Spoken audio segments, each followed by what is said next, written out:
मुख्यमंत्री योगी आदित्यनाथ ने प्रदेश में कोरोना वायरस के नए स्वरूप को नियंत्रण में रखने के दिए निर्देश। इंग्लैंड से लौटे 10 व्यक्तियों को पाया गया कोरोना संक्रमित।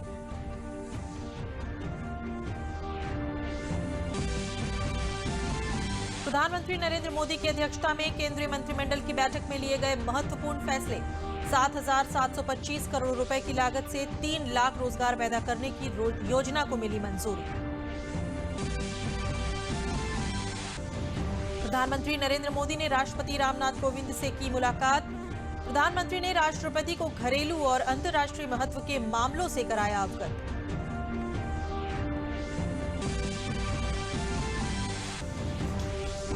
और मुख्यमंत्री योगी आदित्यनाथ ने युवक और महिला मंगल दलों को खेल सामग्री का वितरण किया। कहा, प्रदेश में खिलाड़ियों के लिए बेहतर होंगे खेल के इंतजाम।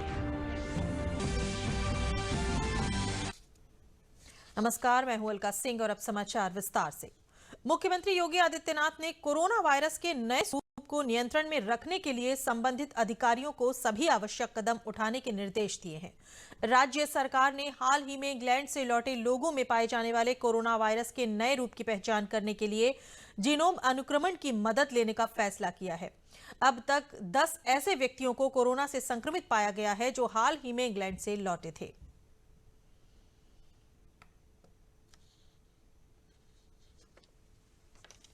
अपर मुख्य सचिव स्वास्थ्य अमित मोहन प्रसाद ने प्रेस वार्ता में बताया कि प्रदेश में पिछले 24 घंटों में कोरोना संक्रमण के 1043 नए मामले सामने आए हैं। प्रदेश में इसी अवधि में कोरोना संक्रमण से 1202 मरीज उपचार के बाद पूरी तरह से स्वस्थ हो चुके हैं। प्रदेश में कोरोना संक्रमण के 14,155 सक्रिय मामले हैं। अब तक संक्रमण मुक्त हुए कुल लोगों की संख्या प्रदेश में 5,62,429 हो गई है। कोरोना संक्रमण से अब तक प्रदेश में 8,352 लोगों की मृत्यु हुई है। विगत 24 घंटों में संक्रमण के 1043 नए मामले सामने आए हैं।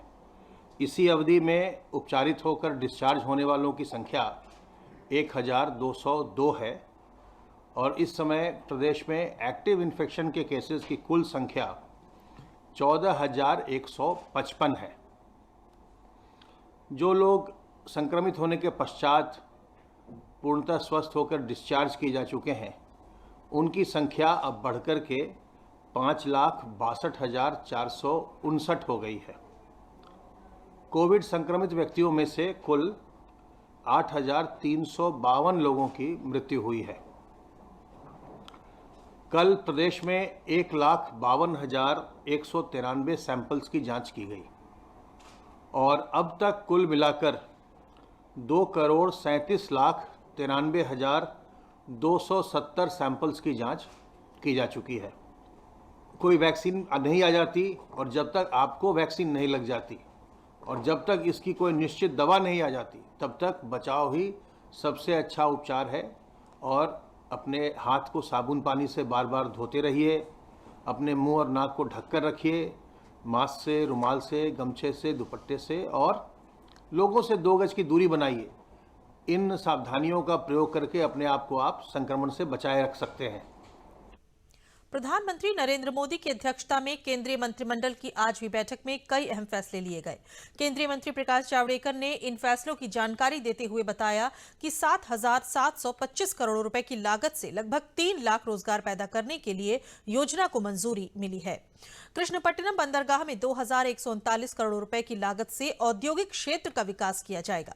उन्होंने बताया कि 2 ट्रेड कॉरिडोर बन रहे हैं जिससे माल ढुलाई अच्छे से होगी। इसके अलावा केंद्रीय मंत्रिमंडल ने एस्टोनिया, पैराग्वे और डोमिनिकन गणराज्य में भारतीय मिशनों को खोलने की मंजूरी दी है। उन्होंने बताया कि बैठक में भारत और भूटान के बीच आउटर स्पेस के शांतिपूर्ण इस्तेमाल को लेकर हुए MOU को मंजूरी दी गई। माल ढुलाई होगी उस कॉरिडोर के साथ जहां एक्सप्रेसवेज है, जहां बंदरगाह है, जहां रेलवे की बड़ी सुविधा है और जहां एयरपोर्ट भी है। ऐसे जगह औद्योगिक शहरों का, क्षेत्रों का विकास करने का एक महत्वपूर्ण निर्णय कैबिनेट इकोनॉमिक अफेयर्स ने लिया है। तो 7,725 करोड़ के लागत से और जिससे लगभग 3 लाख रोजगार पैदा होंगे। ऐसी योजना को आज मंजूरी मिली है। कृष्णपट्टनम जो बंदरगाह है पूर्व में, वहां 2139 करोड़ के लागत से ये औद्योगिक प्रक्षेत्र का विकास होगा।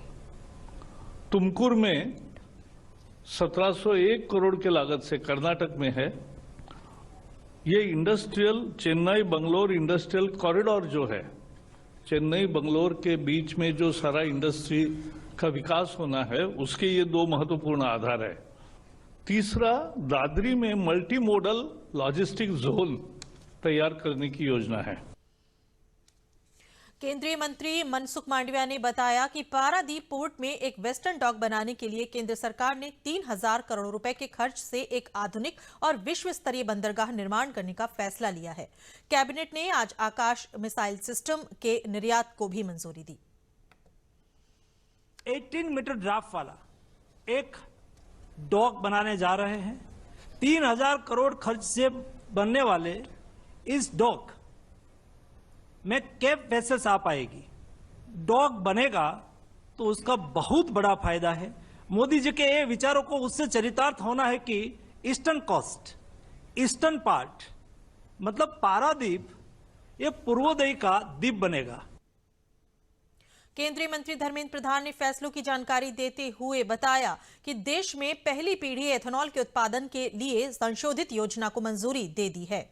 इसके तहत अनाज, चावल, गेहूं, जौ, मक्का और शरबत, गन्ना, चीनी पत्ता आदि से एथेनॉल का उत्पादन 40,000 करोड़ रुपए की नया निवेश होने से हमारी कैपेसिटी को लगभग 1750 करोड़ लीटर तक ले लिया जाएगा।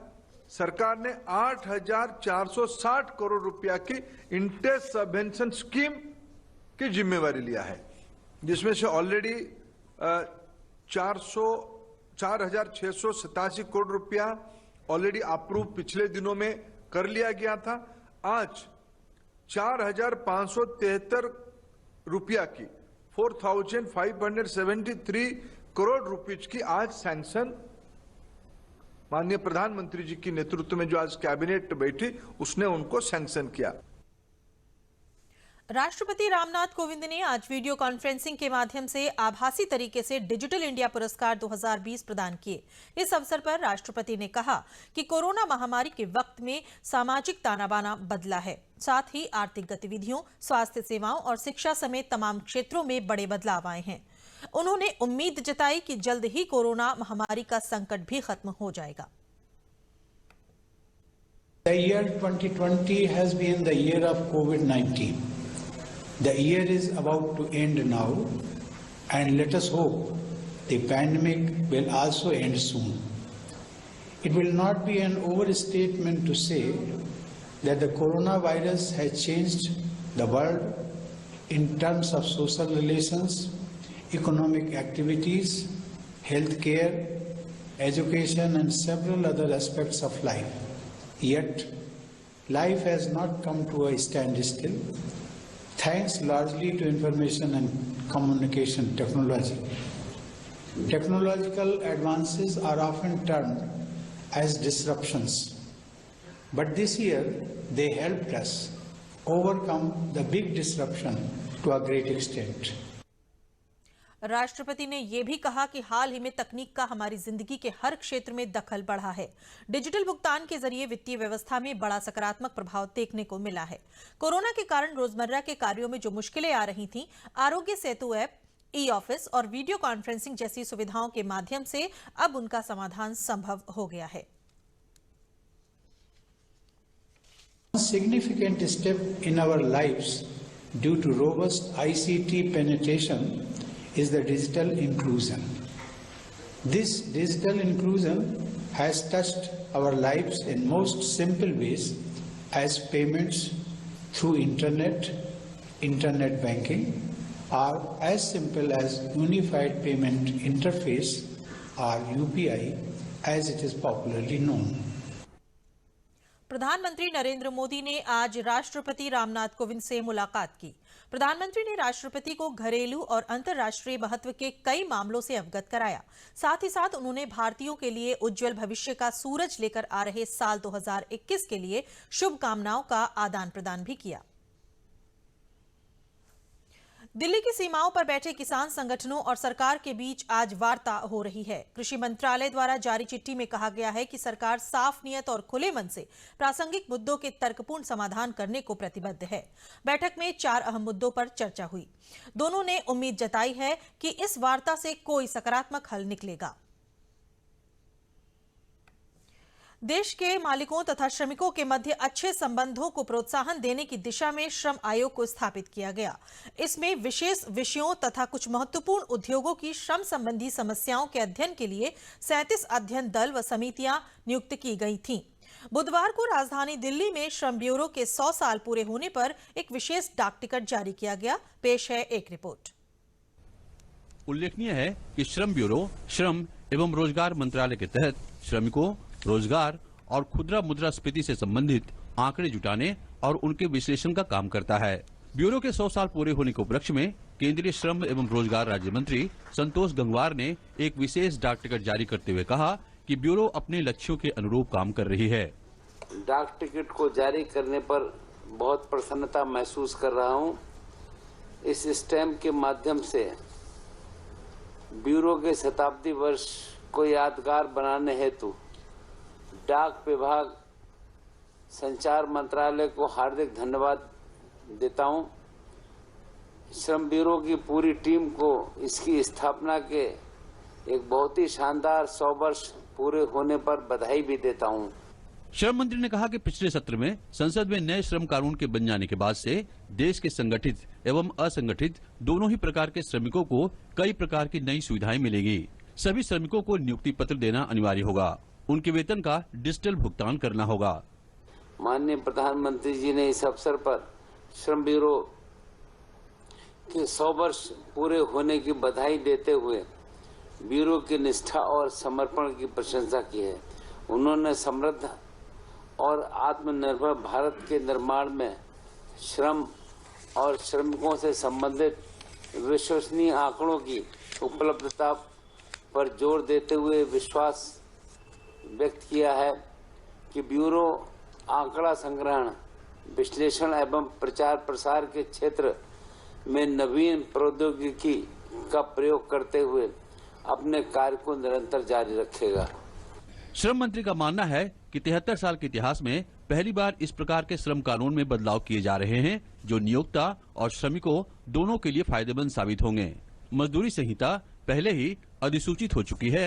इन 4 संहिताओं में पुराने 29 कानून को एकीकृत किया गया है। मुख्यमंत्री योगी आदित्यनाथ ने आज लखनऊ में युवक और महिला मंगल दलों को प्रोत्साहन स्वरूप खेल सामग्री का वितरण किया।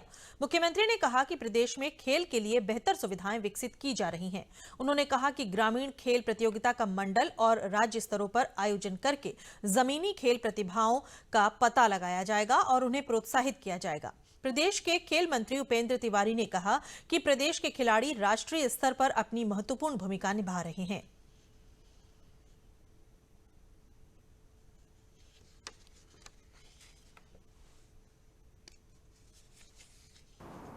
मुझे बताते हुए प्रसन्नता है कि प्रदेश के अंदर 67,000 से अधिक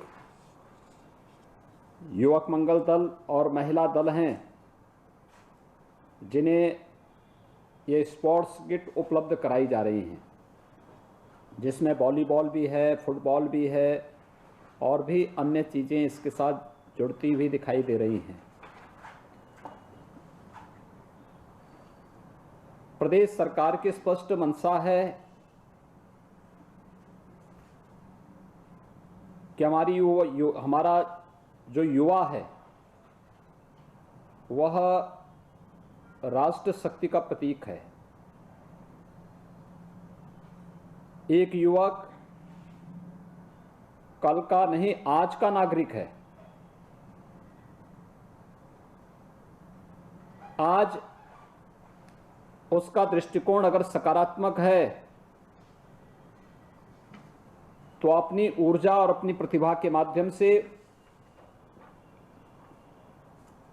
आज ही उज्जवल भविष्य की नींव भी रख देगा, जो किसी भी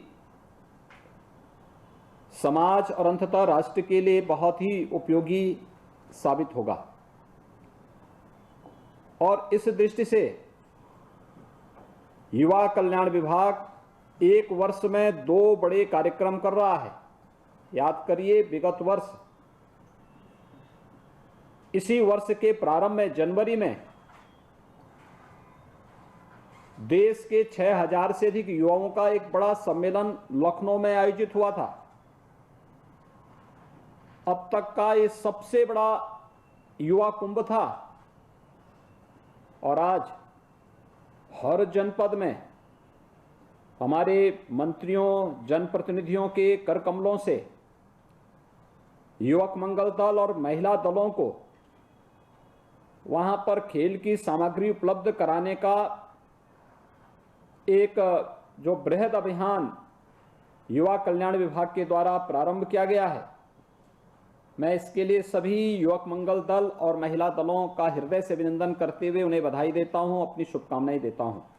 युवक मंगल दल के प्रेरणा लेकर के इसमें यूथ अवार्ड मिलता है इनको। स्वामी विवेकानंद जी की जयंती पे इनका पिछली बार आपने देखा कि यूथ फेस्टिवल हुआ था, जिसमें पूरे देश से हजारों की संख्या में नौजवान आए थे और अद्भुत कार्यक्रम था।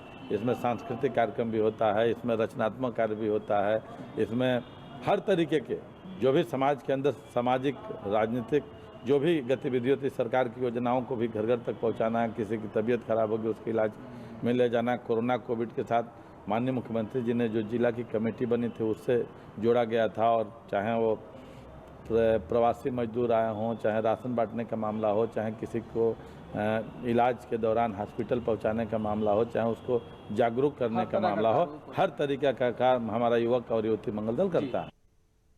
समाचार अभी और भी हैं, पहले लेते हैं ये विराम। क्या हुआ है? कान में दर्द, चलो डॉक्टर जी के पास। डॉक्टर जी ने कहा है ये है स्वेटर बुनने, आग जलाने, बाल बांधने और लिखने के लिए, कान साफ करने के लिए नहीं। तेल और दूध इसमें मत जाने देना। और अगर कान में दर्द हो या कान से पानी आए तो जाना डॉक्टर जी के पास। अगर गुड़िया की हंसी चाहिए तो ध्यान रखिए। सुन लो बात है ज्ञान की, कदर कीजिए अपने कान की। देखिए, बच्चा बीमार भी हो तो भी उसे टीके के लिए हर बार ले जाइए। अगर किसी वजह से दूसरी जगह भी जाना पड़े तो भी इसका ये जो कार्ड है, इस कार्ड को साथ ले जाए और टीके जरूर लगवाएं। 5 साल 7 बार, छूटे ना टीका एक भी बार।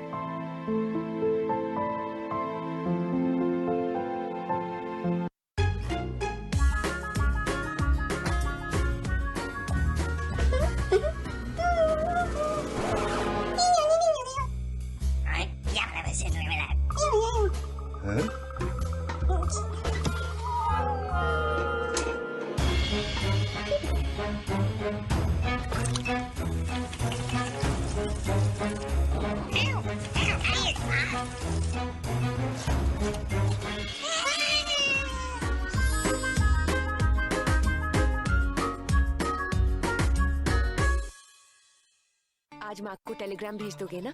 मुझ पे छोड़ दो। अब तो हमारा परिवार पूरा है और बच्चे नहीं। मुझ पे छोड़ दो। पूरे परिवार का ख्याल तो हमें रखना है।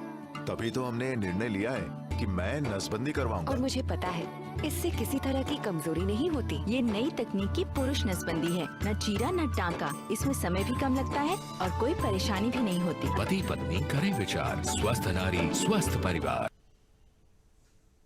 ग्रामीण क्षेत्रों में बालक बालिकाओं को प्रोत्साहित करने के लिए प्रयागराज में प्रदेश के मंत्री सिद्धार्थ नाथ सिंह ने युवक मंगल दल के लोगों को खेल प्रोत्साहन किट का वितरण किया। उन्होंने कहा कि ये योजना 20 सालों से बंद पड़ी थी, किसी भी सरकार ने ध्यान नहीं दिया, लेकिन मुख्यमंत्री योगी आदित्यनाथ ने इस योजना को फिर से शुरू करके गांव के मंगल दलों को मजबूत बनाने की दिशा में कदम उठाया है। उप निदेशक युवा कल्याण संदीप सचान ने बताया कि इस योजना के माध्यम से सभी विकास खंडों में खेल प्रोत्साहन किट का वितरण किया जाएगा, जिससे गांव के बालक और बालिका खेलकूद में आगे बढ़ें और अपने क्षेत्र का नाम रोशन करें। देखिए, हमारे मुख्यमंत्री जी योगी आदित्यनाथ जी की हमेशा से ये कल्पना ही नहीं, उनका सपना भी है और उस तरह उन्होंने परिश्रम भी किया है कि पूरे राज्य के उत्तर प्रदेश में जो युवा हैं और जो महिलाएं हैं उनका सशक्तिकरण हो। जब सशक्त युवा होता है और उसी के साथ सशक्त फिर राज्य बनता है, सशक्त प्रदेश बनता है और फिर देश भी बनता है और समाज भी बनता है। तो उस दिशा में कार्य हो रहा है। मंगल दल बन रहे हैं। ये बड़ी पुरानी स्कीम, 20 साल पुरानी स्कीम थी, ठप पड़ी हुई थी, किसी सरकार ने सोचा नहीं। योगी जी की जब से सरकार आई है उन्होंने इसको फिर से चालू किया और आज हजारों की संख्या में मंगल दल बने हैं। उन लोगों का सम्मान, उन लोगों को जो स्पोर्ट्स किट्स हैं वो दिया जा रहा है, जिससे कि एक डिसिप्लिन सोल्जर की तरह से वो आगे बढ़े और अन्य सामाजिक कार्यों में वो जुड़ सके। ये जनपद के 30% ग्रामीण युवक मंगल दल, महिला मंगल दल, जो ग्राम पंचायतें हैं हमारे, उसका 30% का चयन किया गया था। तो 795 युवक मंगल दल, महिला मंगल दल को आज ये खेल प्रोत्साहन किट देने की शुरुआत की गई। इसके तहत NIC में आज 5 युवक मंगल दल, महिला मंगल दल के सदस्यों को आमंत्रित किया गया था। उनके 10 सदस्यों को माननीय मंत्री जी श्री सिद्धार्थनाथ सिंह जी के कर कमलों से आज माननीय विधायकों की उपस्थिति में, जिलाधिकारी महोदय की उपस्थिति में ये शुभारंभ। उत्तर प्रदेश हिंदी संस्थान का 44वां स्थापना दिवस आज लखनऊ में मनाया गया। इस मौके पर व्याख्यान और काव्य गोष्ठी का आयोजन किया गया। कार्यक्रम की अध्यक्षता हिंदी संस्थान के कार्यकारी अध्यक्ष डॉक्टर सदानंद प्रसाद गुप्ता ने की। उन्होंने कहा कि हिंदी के महत्व को देर से समझा गया है और हमें बच्चों को शुरू से ही हिंदी किताबें पढ़ने एवं हिंदी में बात करने के लिए प्रोत्साहित करना चाहिए, क्योंकि ये वो आदत है जो बचपन से ही विकसित की जा सकती है।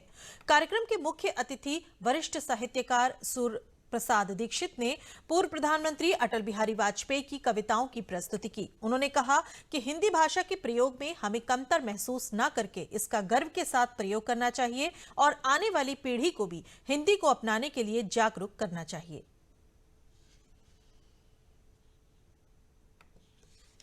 आज हिंदी संस्थान का स्थापना दिवस है।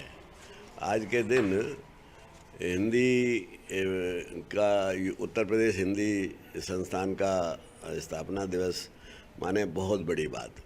हिंदी का महत्व बहुत देर में समझा गया था, लेकिन परशुत्तम दास टंडन जी और उस समय लोग जानते थे कि आगे चल के हिंदी जो है वो देश की सबसे प्रमुख भाषा होगी। और अगर जितनी भी हिंदी की सहेली भाषाएं हैं वो सब हिंदी का ही रूपांतरण है। जैसे अवधी है, ब्रज है, भोजपुरी, मैथिली, मैं तो उर्दू को भी मानता हूँ कि वो हिंदी की एक बोली है, जिस तरह सब है। तो हिंदी का बड़ा महत्व है और उसका स्थापना दिवस उसके विकास के लिए, उस पर लोग को प्रोत्साहित करने के नई पीढ़ी के लिए तो एक ये हिंदी संस्थान का स्थापना हुई। समाचार अभी और भी हैं, पहले लेते हैं ये विराम।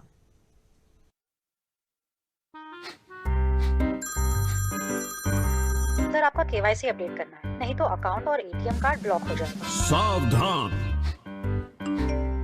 सावधान। 2.5 करोड़ का इनाम मुझे। देखिए, अनजाने कॉल्स, फर्जी ईमेल्स, लिंक्स और जाली ऐप से अपना पिन, OTP, पासवर्ड कभी भी किसी के साथ शेयर न करें। आप रहेंगे सावधान तो नहीं होगा नुकसान। RBI कहता है, जानकार बनिए, सतर्क रहिए। दुष्कर्म के मामले में जेल में बंद प्रदेश के पूर्व कैबिनेट मंत्री गायत्री प्रसाद प्रजापति के और उनके करीबी वाहन चालक रामराज यादव के घर पर अमेठी में ईडी की टीम द्वारा छापेमारी की गई। ईडी के अधिकारियों ने बताया कि करीब 7 घंटे तक छापेमारी की कार्रवाई चली, जिसमें कई अहम दस्तावेज भी बरामद हुए हैं। मनी लॉन्ड्रिंग के मामले को लेकर प्रयागराज से आए ईडी टीम के अधिकारियों के हाथ ड्राइवर के घर से भी अहम दस्तावेज मिले हैं। मनी लॉन्ड्रिंग एक्ट के अंतर्गत हम लोगों ने किया है यहाँ पे छापेमारी। बाकी चीजें प्रेस रिलीज में आपको पता। उन्नाव में महिलाओं एवं बालिकाओं की सुरक्षा, सम्मान और स्वावलंबन हेतु मिशन शक्ति कार्यक्रम का आयोजन किया गया, जिसमें प्रदेश के श्रम मंत्री स्वामी प्रसाद मौर्य सहित सभी विधायक मौजूद रहे। इस मौके पर वक्ताओं ने महिलाओं और बालिकाओं की सुरक्षा और स्वावलंबन के लिए प्रदेश सरकार द्वारा चलाई जा रही योजनाओं की जानकारी दी। श्रम मंत्री स्वामी प्रसाद मौर्य ने बताया कि सरकार द्वारा श्रमिकों के बच्चों को पढ़ाने के लिए कक्षा 1 से 5 तक के बच्चों को 150 रुपए महीना, कक्षा 6 से 10 तक के बच्चों को 200 रुपया महीना, कक्षा 11 से 12 तक के बच्चों को 250 रुपया महीना, स्नातक के बच्चों को 1000 रुपया महीना और परास्नातक के विद्यार्थियों को 2000 रुपये महीना दिया जाता है। वहीं श्रमिकों का जो बच्चा इंजीनियरिंग की तैयारी करेगा उसे 5000 रुपया महीना तथा मेडिकल की तैयारी करने वाले श्रमिकों के बच्चों को सरकार 10,000 रुपये महीने की छात्रवृत्ति दे रही है।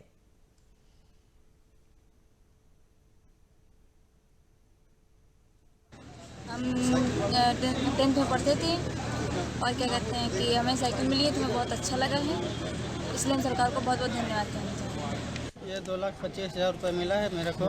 ये मेरी पत्नी की मृत्यु हुई थी, उसका पैसा मेरे को मिला है। ये सब सरकार की तरफ से मिला है। अंत में प्रमुख समाचार एक बार फिर। मुख्यमंत्री योगी आदित्यनाथ ने प्रदेश में कोरोना वायरस के नए स्वरूप को नियंत्रण में रखने के दिए निर्देश। इंग्लैंड से लौटे 10 व्यक्तियों को पाया गया कोरोना संक्रमित।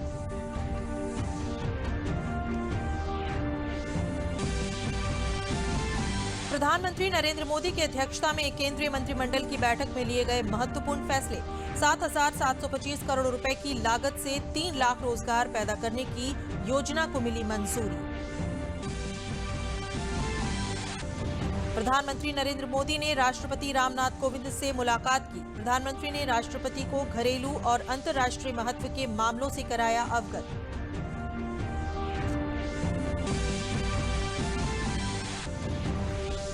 और मुख्यमंत्री योगी आदित्यनाथ ने युवक और महिला मंगल दलों को खेल सामग्री का वितरण किया। कहा, प्रदेश में खिलाड़ियों के लिए बेहतर होंगे खेल के इंतजाम।